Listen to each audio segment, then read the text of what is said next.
ప్రార్థన లేకపోతే మనకి ఎదురయ్యేది పరాజయమే, ఓటమే, గెలుపు అనేది మనకి రాదు. కానీ ఈ కాలంలో జరుగుతుంది ఏంటో తెలుసా?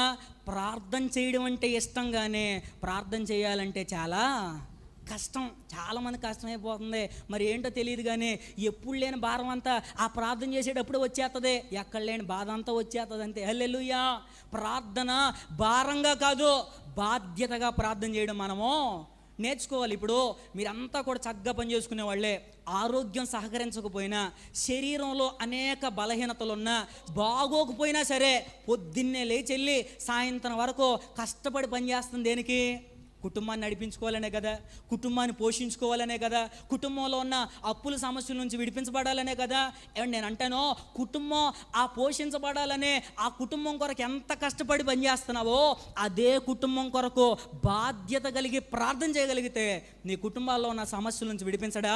నీ జీవితంలో ఉన్న ఆ ప్రతికూలమైన పరిస్థితుల నుంచి ఆయన రక్షించడా? నీ కుటుంబాల్లో ఉన్న ఆ అప్పుల సమస్యల నుంచి విడిపించడా? ఇక చాలామంది ఇంకా విడుదల పొందట్లేదంటే, ఇంకా కార్యాలు జరగట్లేదంటే కారణం ఏంటో తెలుసా? సరిగ్గా ప్రార్థన చేయట్లేదని అర్థం. చెప్పండి, ఏం చేయట్లే? సరిగ్గా ప్రార్థన చేయడంలో. ఎందుకంటే నేను చెప్పిన మాట కాదు, యాకోబు పత్రికలో మాట్లాడుతూ భక్తుడు అంటాడు, వారు దేవునిని అడుగకయే ఏమీ పొందుకోలేకపోతున్నారని భక్తుడు మాట్లాడాడు. ఈరోజు మన జీవితాల్లో సరైన ప్రార్థనా జీవితాలు లేకే, సరిగ్గా దేవుని సన్నిధిలో గోజాడే అనుభవాలు లేకే, రోదన చేయలేకే ఇంకా చాలా కార్యాలు మన కుటుంబాల్లో జరగడం లేదు. ఆగిపోయిన ప్రతి కార్యం ఈరోజు నుంచి ప్రారంభించబడాలంటే ఈరోజు ఒక తీర్మానం చేసుకోండి, మంచి ప్రార్థనా పరుడుగా బ్రతకాలంతే. హల్లెలూయా. ప్రార్థనా జీవితం కావాలి. ఎవరి కొరకు ప్రార్థన చేయాలి? మన కోసం చేసుకోవాలి, మన కుటుంబం కొరకు చేయాలి, సంఘం కొరకు చేయాలి, మన సమాజం కొరకు మనము ప్రార్థన చేయాలి. పౌలు గారు అదే కదా చెప్పింది, అయ్యా తిమోతి, నీవు మనుషులందరి కొరకు, రాజుల కొరకు, అధికారుల కొరకు ప్రార్థనలను, విజ్ఞాపనలను, యాచనలను, కృతజ్ఞతాస్తుతులు చెల్లించవలెనని నేను హెచ్చరిస్తూ ఉన్నాను. పౌలు గారు చెప్పిన మాట. ఈరోజు కేవలం కొంతమంది విశ్వాసులు ఎలా అయిపోయారంటే వాళ్ళ కోసం ప్రార్థన చేసుకోవడమే, ఇక మిగిలిన వాళ్ళ కోసం ప్రార్థన చేసేవాళ్ళు తక్కువ అయిపోయారు. అలా ఉండకూడదు. మన కోసం చేయడం ఎంత ప్రాముఖ్యమో ఇతరుల కొరకు చేయడం కూడా అంతే ప్రాముఖ్యం. అనేకుల కొరకు భారం కలిగి, బాధ్యత కలిగి మనము ప్రార్థన చేయాలి. ఈరోజు కొంతమంది ఇంకా అన్యజనులు ఉన్నారు మన ప్రాంతాల్లో, వాళ్ళంతా మార్పు కొరకు ప్రార్థన చేయాలి. కొంతమంది మందిరానికి వస్తూ దేవునిలో బ్రతుకుతూ మరలా లోకంలో కలిసిపోయిన వాళ్ళు ఉన్నారు, దేవునికి దూరం అయిపోయిన వాళ్ళు ఉన్నారు, దేవుని మార్గాన్ని విడిచిపెట్టి లోకానుసారంగా బ్రతుకుతున్న వాళ్ళు ఉన్నారు. వాళ్ళందరి కొరకు ప్రార్థన చేయాలయ్యా. మరలా వాళ్ళని సన్నిధికి నడిపించాలయ్యా. పోయిన ఆత్మీయత మరలా రావాలయ్యా. పోయిన భక్తి జీవితం మరలా కట్టబడాలయ్యానే వాళ్ళ కొరకు భారం కలిగి ప్రార్థన చేయడం మనం నేర్చుకోవాలి. ఇలాగే ఒక మంచి ఆత్మీయురాలు, మంచి భక్తి కలిగిన, ప్రార్థనా జీవితం కలిగిన ఒక క్రైస్తవరాలు ఒక తల్లి ఉందండి. జాగ్రత్తగా వినండి. ఆ తల్లిగారికి ఓ చక్కని కుమారుడు ఉన్నాడు. వాడు చిన్నప్పటి నుంచి కూడా ఆ తల్లి ఎలా అయితే భక్తిగా ఉందో వాడు కూడా మంచి భక్తిగానే పెరిగాడు, మంచి ప్రార్థనా జీవితంతోనే పెరిగాడో. అలా కొన్ని సంవత్సరాలు గడుస్తూ ఉంది. ఇంటర్మీడియట్ ఆ సంవత్సరం ఆ ఏజ్కి వచ్చేసరికి కొంచెం దారి తప్పి లోకానుసారంగా జీవించడం ప్రారంభించాడు. నెక్స్ట్ ఇంటర్మీడియట్ తర్వాత బీటెక్ చదివాడు. బీటెక్ కంప్లీట్ అవ్వగానే సాఫ్ట్వేర్లో మంచి జాబ్ వచ్చేసింది. నెలకు కొన్ని లక్షల రూపాయలు సంపాదిస్తూ ఉన్నాడు. కానీ జరుగుతుంది ఏంటంటే లోక ఫ్రెండ్స్, లోక స్నేహాలకు, లోక అలవాట్లకు అలవాటు అయిపోయాడు. ఈ విధంగా బ్రతుకుతూ ఉన్నాడు. ఇప్పుడు ఈ భక్తి కలిగిన తల్లి ఉంది చూసారా, ఈ భక్తి కలిగిన తల్లి, ఈ ప్రార్థనా పరురాలైన తల్లి ఇప్పుడు ఇంట్లో సరిగ్గా భోజనం చేయట్లేదంట, సరిగ్గా నిద్రపోవడం లేదంట. అటు నిద్రపోవటం లేదు, ఇటు భోజనం కూడా సరిగ్గా చేయట్లేదు. ఇలా కొన్ని రోజులు గడిచే కొందికి ఆ మంచిగా ఉన్న తల్లి చాలా బక్కగా, బలహీనంగా, చాలా సన్నగా అయిపోయిందంట. బలహీనరాలు అయిపోయింది. కొడుకు వచ్చాడు తల్లి దగ్గరికి, అమ్మా మన ఇంట్లో ఏం తక్కువైంది, ఎందుకు నువ్వు అన్నం తినట్లా?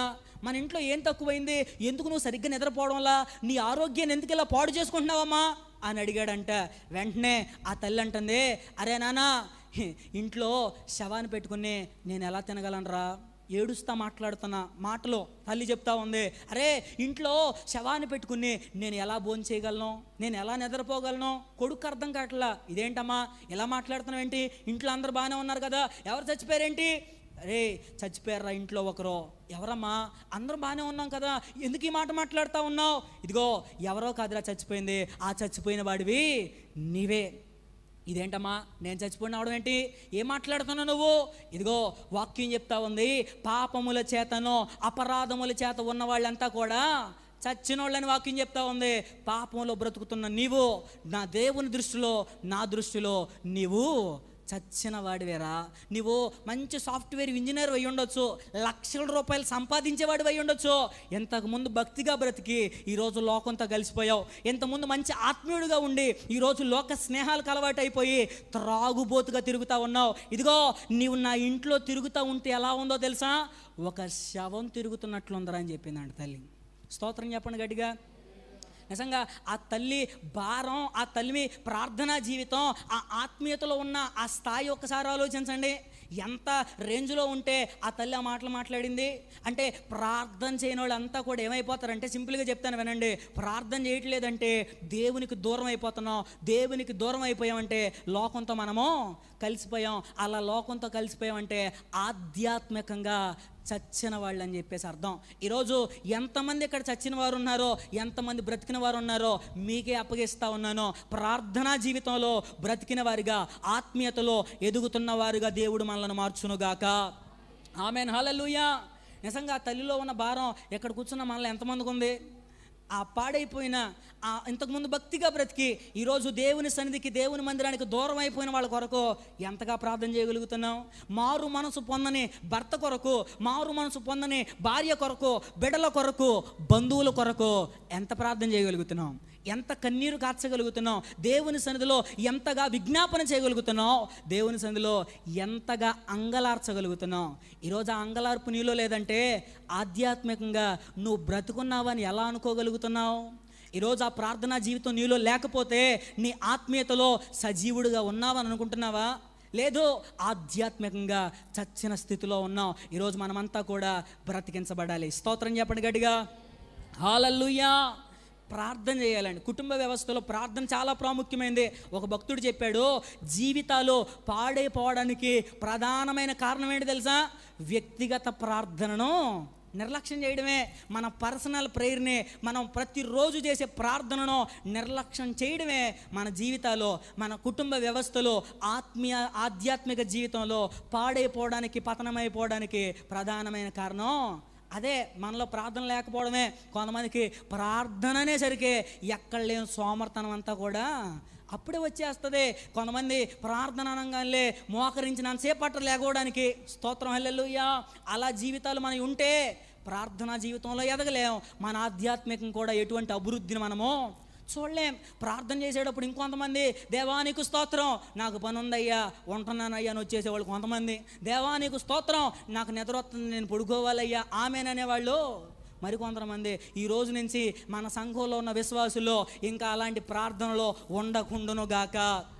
హల్లెలూయా. ప్రార్థనా పరులుగా, ఆత్మీయులుగా మనం జీవించాలి. ఈ రోజు నుంచి ఒక తీర్మానం చేసుకోండి. ఏం తీర్మానం చేసుకుంటారంటే, ప్రతిరోజు నేను ఇంత సమయం ఖచ్చితంగా నీకు ఇస్తాను, ఇంత సమయం ఖచ్చితంగా నేను ప్రార్థన చేస్తాను, ఇంత సమయం ఖచ్చితంగా నీతో నేను గడుపుతానయ్యా. ఆ తీర్మానం చేస్తూనే ఇక్కడి నుంచి మీరు అందరూ వెళ్ళండి.